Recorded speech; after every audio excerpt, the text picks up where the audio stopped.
अस्सलाम वालेकुम everyone, welcome to my YouTube channel. कैसे हैं आप सब लोग? उम्मीद करती हूँ आप सब ठीक होंगे। आज की वीडियो में शेयर करूँगी आपके साथ इस प्यारे से ड्रेस की कटिंग और स्टिचिंग। कुछ दिन पहले मैंने ये वीडियो अपलोड की थी तो कुछ मेरी सिस्टर ने कमेंट किए थे कि इसकी कटिंग और स्टिचिंग भी बता दे। तो इस ड्रेस की ये जो मैंने अपलोड किया था ना, इसकी कटिंग स्टिचिंग मैं नहीं बना पाई थी, लेकिन अभी जो है बिल्कुल सेम टू सेम यही डिज़ाइन मैंने कटिंग और स्टिचिंग के साथ फिर से बनाया है। तो आज की वीडियो जो है उसके ऊपर है और वीडियो को फुल वॉच कीजिएगा। बड़ी मेहनत से हम लोग जो है वो वीडियो को बनाते हैं। तो अगर वीडियो अच्छी लगे तो वीडियो को लाइक भी कर दीजिएगा। तो यहाँ पर ये हमने कपड़ा लिया है, हमारे पास 2 मीटर फैब्रिक है, क्योंकि हम जो है तकरीबन 13 साल की बच्ची के लिए फ़्रॉक रेडी करेंगे। यही डिज़ाइन जो आप लोगों को दिखाया है मैंने, बिल्कुल सेम इसी तरीके के साथ हम इसको कटिंग और स्टिचिंग करेंगे। तो चलें जी, हम इसकी कटिंग करना स्टार्ट करते हैं। तो यहाँ पर मैं आपको सबसे पहले बता दूँ, मुझे जो फ़्रॉक की तैयार लंबाई चाहिए वो 35 इंच चाहिए। तो 3 इंच में एक्स्ट्रा लूँगी, यानी 38 पर इस तरह से मैं निशान लगाकर इसको इस तरह से फोल्ड कर लेंगे हम। तो बाकी ये थोड़ा सा ही कपड़ा इस तरह से लंबाई से जो है वो ज़्यादा हो रहा था, हमने इसकी कटिंग कर लेनी है इस तरह से। तो लंबाई जो है हमने नाप ली है, अब हमने इसकी विड्थ लेनी है, यानी इसकी चौड़ाई हमने नाप लेनी है। तो इसको बहुत ज़्यादा चौड़ाई हम नहीं रखेंगे, क्योंकि ये हमारे पास बड़े अर्ज वाला कपड़ा था। इस तरह से इसकी बहुत ज़्यादा विड्थ थी, तो हम इतना ज़्यादा नहीं रखेंगे। ये देखें कितना ज़्यादा इसकी विड्थ है।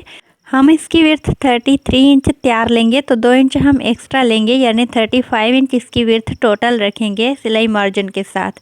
ठीक हो गया जी। तो यहाँ पर 35 इंच पर इस तरह से हम कटिंग कर लेंगे। और ये हमारे पास जो है शर्ट का कपड़ा निकल आया है इस तरह से। ये देखें, इसका जो प्रिंट है वो सेम ही है, इसको कटिंग करके सीधा करने की ज़रूरत नहीं है। इसकी कहीं भी डायरेक्शन जो है एक तरफ नहीं जा रही है। और जो साइड से कपड़ा निकला है वो हमारे स्लीव्स के लिए है। ठीक हो गया जी। पहले हम इसका डिज़ाइन बना लेंगे, स्लीव्स की कटिंग हम बाद में कर लेंगे। कपड़े को कटिंग करने से पहले हम बिल्कुल सेंटर इसका बना लेंगे, ताकि कटिंग करने में हमें इजी लगे। इस तरह से ये देख लें, हमने इसको सेंटर बना लिया है इस्त्री की मदद से। और अब हम इसका फ्रंट बैक को, ये जो जुड़ा हुआ था, इसको हम 2 पार्ट में इस तरह से कर लेंगे। तो इस तरह से अच्छे से हम इसको बिल्कुल सेट करके बिछा देंगे। तो कपड़े की फोल्डेड साइड दूसरी साइड पर रखी है मैंने, और जो इस तरह से ओपन साइड है वो मेरी तरफ से है, और इसको हम इस तरह से रखेंगे। ये देख लें, सीधे हाथ पर आप लोगों ने बंद साइड रखनी है और उल्टे हाथ पर इस तरह से खुली साइड रखेंगे, जो 4 लेयर वाली होगी। उसके बाद हम जो फ्रंट साइड लेंगे इसका, यानी फ्रंट पार्ट होगा, वो बैक पार्ट से हम तकरीबन 1.5 इंच से 1.25 इंच तक एक्स्ट्रा लेंगे विड्थ में। ये देख लें, जो नीचे हमने कपड़ा रखा है वो हमारा फ्रंट पार्ट है, और जो ऊपर रखा है वो हमारा बैक साइड है। तो इस तरह से मैं अगेन आपको बता देती हूँ कि हमारा फ्रंट पार्ट बैक पार्ट से 1.5 इंच से लेकर 1.25 इंच तक आप लोग एक्स्ट्रा लें, क्योंकि ये हमारा डिज़ाइन में आ जाएगा। मुझे उम्मीद है आपको समझ आ रहा होगा, मैं पूरी कोशिश कर रही हूँ। अगर आपको कोई भी बात समझ ना आए तो आप लोग मुझे कमेंट करके पूछ सकते हैं। उसके बाद हमने जिस तरह से नॉर्मल तरीके के साथ हम लोग तीरे की नाप लेते हैं, बिल्कुल उसी तरह से ही आप लोगों ने बैक पार्ट से जो है तीरे की नाप लेनी है। यानी जो हमने एक्स्ट्रा बढ़ाकर रखा है उसको आप लोगों ने बिल्कुल नाप में नहीं लाना, विड्थ वाली नाप में।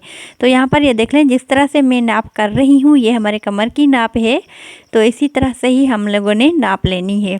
जो एक्स्ट्रा है वो तो डिज़ाइनिंग में चला जाएगा, वहाँ से आप लोगों ने बिल्कुल नाप नहीं लेनी। यानी बैक पार्ट हमने इसलिए ही ऊपर रखा है कि उसमें से हमें पता चल सके। ठीक हो गया जी। 7 इंच मैंने तीरा लिया है और 8 इंच मैंने आर्म होल लिया है। उसके कमर का निशान जो है वो मैंने 9 इंच पर लगाया है, क्योंकि मुझे 16 इंच तैयार चाहिए थी, तो मैंने 2 इंच एक्स्ट्रा लेते हुए स्टिचिंग के लिए तो यहाँ पर इस तरह से इसके निशान लगा दिए हैं। और अब हम इसकी इस तरह से कटिंग कर लेंगे। तो कटिंग हमने बिल्कुल ए लाइन शेप ही करनी है। जैसे आप लोग बिल्कुल सिंपल ए लाइन फ्रॉक रेडी करते हैं ना, उसी तरह से ही हम इसको ए लाइन शेप दे देंगे इस तरह से। ये देख लें, ठीक हो गया जी। ये बिल्कुल अच्छे तरीके के साथ हमारा फ्रॉक कटिंग हो गया है। बिल्कुल इजी है, बहुत आसान तरीके के साथ इसकी कटिंग हो जाती है। बस आप लोगों ने थोड़ा सा गौर से इसको देखना है। तो यहाँ पर ना इसकी बिल्कुल तिरछी ए लाइन शेप के नीचे जो है ना बहुत नोक बन जाती है, तो वो हमने नहीं बनानी। थोड़ा सा इसको सीधा कर दिया है मैंने दामन वाली साइड पर। और ये हमारा जो बैक साइड है उसको हम फिलहाल साइड पर कर देते हैं, और यहाँ पर हम आर्म होल की थोड़ी सी डीप कटिंग कर देते हैं। और कंधे की हम थोड़ी सी तिरछी इस तरह से कटिंग कर देंगे। ठीक हो गया जी। ये हमारी कटिंग जो है ड्रेस की वो मुकम्मल हो गई है। बहुत आसान है, बहुत सिंपल है। बस आप लोगों ने 1.5 इंच एक्स्ट्रा लेना है फ्रंट पार्ट। तो बस इसी में से ही हमारी फुल डिज़ाइनिंग यहीं पर ही होती है। वही 1.5 इंच जो हम एक्स्ट्रा लेते हैं उसी में से ही हम प्लेकेट रेडी करते हैं, जो मतलब बाहर से बिल्कुल विजिबल नहीं होता, पता ही नहीं चलता है कि वो हमने प्लेकेट इसमें लगाया हुआ है, क्योंकि वो इसी कपड़े से ही, शर्ट के फैब्रिक से ही हम बना देते हैं। ठीक हो गया जी। उसके बाद हमने शर्ट को इस तरह से बिछाना है और हमें जितना नेक की लंबाई चाहिए उस हिसाब से हम निशान लगा देंगे। तो ये मैं 13 साल की बच्ची के लिए फ़्रॉक रेडी कर रही हूँ, तो मुझे 5 इंच नेक की लंबाई चाहिए। उस हिसाब से मैंने निशान लगाया है। आप लोग कम ज़्यादा नेक की लंबाई कर सकते हैं। और उसके बाद ये मैंने 12 इंच की लंबी पट्टी कट की है बुकरम की। तो ये हम प्लेकेट बनाने के लिए इस्तेमाल करेंगे। तो इसको हम इस तरह से इस्त्री की मदद से लगा देंगे। तो उससे पहले मैं आपको ये दिखाना चाहती हूँ, ये देखें, थोड़ा सा यहाँ पर बात को समझने की ज़रूरत है। ये देख लें, ये हमने सेंटर लाइन बना दी है ताकि मैं आपको समझा सकूँ। अगर हम बिल्कुल सेंटर लाइन में बुकरम को चिपका देंगे तो इस तरह से जब हम इसको पलटेंगे तो हमारा जो बुकरम है वो साइड पर आ जाएगा, मतलब सेंटर पर नहीं रहेगा। तो हमने थोड़ा सा इसको आधे इंच तकरीबन हटाकर फिर ही इस तरह से पलटना है। तो फिर हमारा जो बुकरम मतलब प्लेकेट है वो बिल्कुल सेंटर में आ जाएगा। तो उम्मीद करती हूँ आपको ये बात समझ आ गई होगी। तो अब ये देख लें, इस तरह से हम पट्टी को तकरीबन आधा इंच हटाकर दूसरी साइड पर रखेंगे। तो इस तरह से जो है हमारा प्लेकेट बिल्कुल ठीक तरीके के साथ बन जाएगा। मैं आपको थोड़ा सा क्लोज करके समझाती हूँ। ये देख लें, ये हमारा बिल्कुल क्रीज लाइन से थोड़ा सा साइड पर है, दूसरी साइड पर। तो अब हम इस तरह से इसके ऊपर इस्त्री लगा देंगे। ये देख लें, तो हमने ऊपर से 5 इंच नीचे रखकर पट्टी को लगाया है, ये देखें, ताकि हमारा नेक जो है वो आराम से बन पाए। और उसके बाद क्रीज लाइन से थोड़ा सा हटाकर ही हमने इसको लगाया है, मतलब आधा इंच दूसरी साइड पर ही, किसी भी साइड पर आप लोग लगा दें, क्योंकि फिर हमने जब इसको पलटना है तो बिल्कुल सेंटर में ही हमारा प्लेकेट बने। तो इस तरह से ही बस आप लोगों ने यही करना है कि प्लेकेट जो है वो सेंटर में आना चाहिए। तो अब आप लोग ये देख लें, जब मैंने इसको इस्त्री की मदद से चिपकाया है तो ये देखें, कपड़ा आधा इंच तकरीबन हमारा जो है वो एक्स्ट्रा हो रहा है। जब हम इसको पलटेंगे तो हमारा बिल्कुल सेंटर में आ जाएगा प्लेकेट। तो इस तरह से हम इस्त्री की मदद से इसको सेट करके बिल्कुल अच्छे से कर देंगे।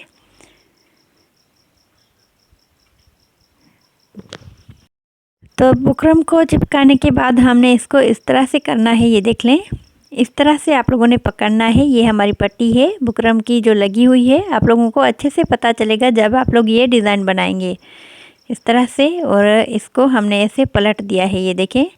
तो यहाँ पर हमारी प्लेट शेप बनेगी बिल्कुल, ये देख लें।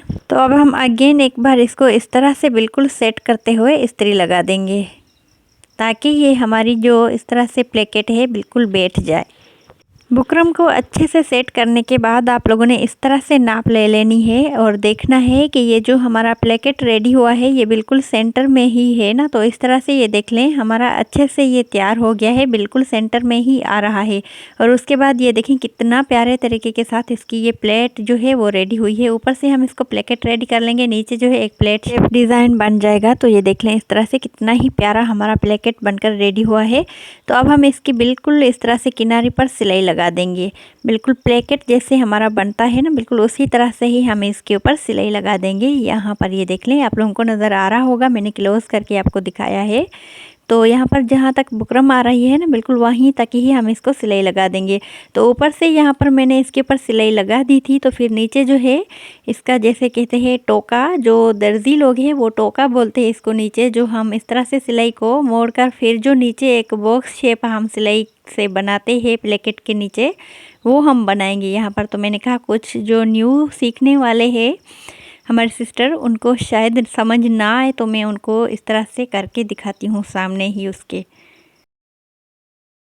तो यहाँ पर हमारा जो प्लेकेट है वो तैयार हो चुका है इस तरह से, ये देख लें, बहुत ही प्यारे तरीके के साथ हमारा प्लेकेट रेडी हो गया है। यहाँ पर ये देख लें, ये हमने इसका टोका बनाया है, इसे टोका कहते हैं। जो दर्जी लोग हैं अक्सर वो जेंट्स के कपड़ों के नीचे जो है प्लेकेट बनाते रहते हैं। तो यहाँ पर इस तरह से प्लेकेट के नीचे जो बॉक्स शेप सिलाई लगाते हैं उसको टोका बोला जाता है। और यहाँ पर ये देख लें इसकी प्लेट, ये प्लेट बनकर बिल्कुल बहुत प्यारा लुक देती है और पहना हुआ भी बहुत प्यारा नज़र आता है। उसके बाद हम नेक लाइन इसकी रेडी करेंगे। इसका नेक हम राउंड शेप में ही रखेंगे, तो उसके लिए हमने बुकरम लेनी है। सिंपल हम राउंड शेप कटिंग कर लेंगे। मुझे लगता है सबको राउंड शेप कटिंग करना आता होगा, तो इसलिए वीडियो बहुत लंबी हो रही है, हम इसको शॉर्ट कर देते हैं, राउंड शेप तैयार कर लेते हैं। बस मैं थोड़ा सा आपको इसकी लेंथ और विड्थ बता देती हूँ। तो 3 इंच इसकी मैंने विड्थ ली है नेक की, यानी टोटल 6 इंच, और इसकी लंबाई मैंने 5 इंच रखी है। ये देखिए इस तरह से 5 इंच पर मैं निशान लगा दूंगी और इसको हम राउंड शेप देकर कटिंग कर लेते हैं। तो यहाँ पर हमने नेक की कटिंग कर ली है। अब हम एक सिंपल सा कपड़ा लेंगे, इसके ऊपर हम नेक को सेट कर लेंगे। तो यहाँ पर हमने नेक को बिल्कुल अच्छे से सेट कर दिया है, ये देख लें इस्त्री की मदद से। और इसका हम सेंटर इस तरह से कट लगा देंगे सेंटर का। और अब हम इसके ऊपर नेक को रखकर इसके ऑल राउंड हम सिलाई लगा देंगे। तो जब भी आप लोग नेक की सिलाई लगाना स्टार्ट करें तो सबसे पहले आप लोगों ने ये वाली सेंटर की सिलाई लगानी है, उसके बाद जो है इसके नेक के ऑल राउंड सिलाई लगाएं। तो यहाँ पर हम एक साइड की सिलाई कंप्लीट कर लेते हैं इस तरह से, ये देख लें।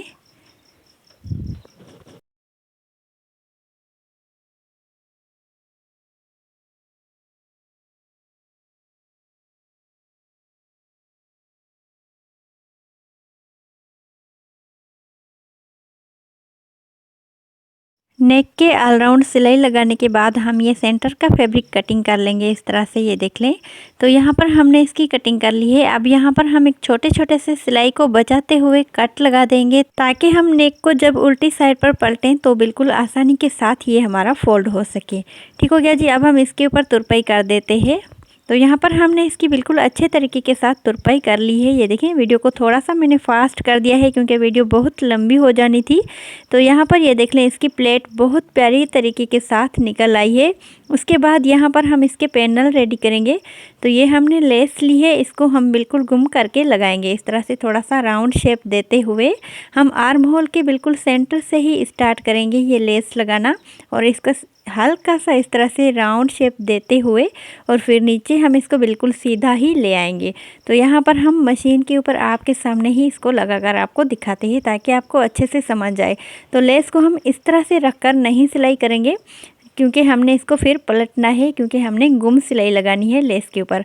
तो अभी हम लेस का साइड जो है वो इस तरफ, ये देखें, मतलब शर्ट जो प्लेकेट वाली साइड है उस तरफ कर रहे हैं, लेस के डिज़ाइन वाला साइड। आपने जो भी लेस ली हो, अगर वो एक साइड वाली हो तो आप लोगों ने इसी तरह से ही लगाना है, क्योंकि हमने लेस को गुम करके लगाना है। बाद में हम इसको इस तरफ पलट लेंगे तो बहुत प्यारा लुक आएगा। आप लोगों के सामने ही मैं आपको करके दिखाऊंगी ये डिज़ाइन। तो इस तरह से ये देख लें, बिल्कुल सेंटर का जो सेंटर लाइन भी हमने बनाया हुआ है ना शर्ट के ऊपर, तो उस तरह से इसकी नाप लेते हुए, ताकि हमारा जो है एक साइड पर लेस ना जाए, बिल्कुल हमने सीधी ही इसको हम ले आए। तो ये देखें, दोनों साइड पर हमने इसी तरह से ही ये लेस लगा दी है। अब हम इसको पलट लेंगे इस तरह से। ये देखें, थोड़ा सा मैंने फास्ट कर लिया है वीडियो को, वरना फिर वीडियो की लेंथ बहुत ज़्यादा बड़ी हो जानी थी। तो यहाँ पर ये देख लें, इस तरह से बहुत ही नीट तरीके के साथ हमने इस लेस को लगाया है। देखने वाले को बिल्कुल ऐसा लगेगा कि जैसे हमने इसको कटिंग करके लगाया है। तो ये हमारी लेस अंदर, इसकी सिलाई जो है वो छुपती जा रही है, इसकी किनारी भी इसके अंदर आती जा रही है। तो ये बहुत ही नीट तरीके के साथ हमारी लेस जो है वो पूरी लग कर आएगी। तो यहाँ पर ये सिलाई हमने लगा दी है। अब हम इसका बाकी का काम कर लेते हैं। तो यहाँ पर स्लीव्स को हमने रेडी करके रखा है। ये देख लें, इलास्टिक के साथ स्लीव्स हमने रेडी की है। ये ना मैं वीडियो में इसलिए मैंने नहीं दिखाई कि वीडियो में पहले से ही कह रही हूँ कि बहुत लंबी हो गई है, तो बहुत सिंपल मैंने इलास्टिक वाली स्लीव्स रेडी की है। मैंने बहुत सारी वीडियो में ये स्लीव्स लगाना और सिलाई करना सिखाई है। ठीक हो गया जी। उसके बाद हम इस बैक नेक की कटिंग कर लेते हैं। तो इसको हम साइड पर कर लेते हैं और बैक नेक को इस तरह से बैक पार्ट को हम बिछा लेंगे और नेक की हम कटिंग कर लेते हैं। तो हमने इसकी लंबाई जो है 3.25 इंच रखी है और इसकी जो विड्थ है वो हमने 3 इंच ही रखी है। यहाँ पर इस तरह से हम निशान लगाकर इसको हम राउंड शेप में कटिंग कर लेंगे। तो अभी हमने इसके बैक नेक की कटिंग कर ली है। अब हमने इस तरह से तकरीबन 2.25 इंच की एक और एक पट्टी ली है। इसको हम इस तरह से सेंटर से फोल्ड करते हुए इस नेक के ऊपर सिलाई लगा देंगे और नेक को हम, बैक नेक को इस तरह से हम सिलाई लगाकर फिर हम फ्रंट बैक को सिलाई लगा देते हैं जोड़ करके। इस तरह से हमने, ये देखें, ये पट्टी जो है इसके ऊपर लगा दी है। अब हम फ्रंट को इस तरह से इसके ऊपर रख कर हम सिलाई लगा देते हैं इसकी। तो यहाँ पर हमने फ्रंट बैक को जोड़कर ये देखें इस तरह से हमने सिलाई लगा दी है। अब हम बैक साइड का नेक भी जो है उसको हम फोल्ड करते हुए सिलाई लगा देंगे इस तरह से। तो यहाँ पर हमारा फ्रंट बैक नेक रेडी हो चुका है। अब हम इसके ऊपर स्लीव्स को अटैच कर लेते हैं।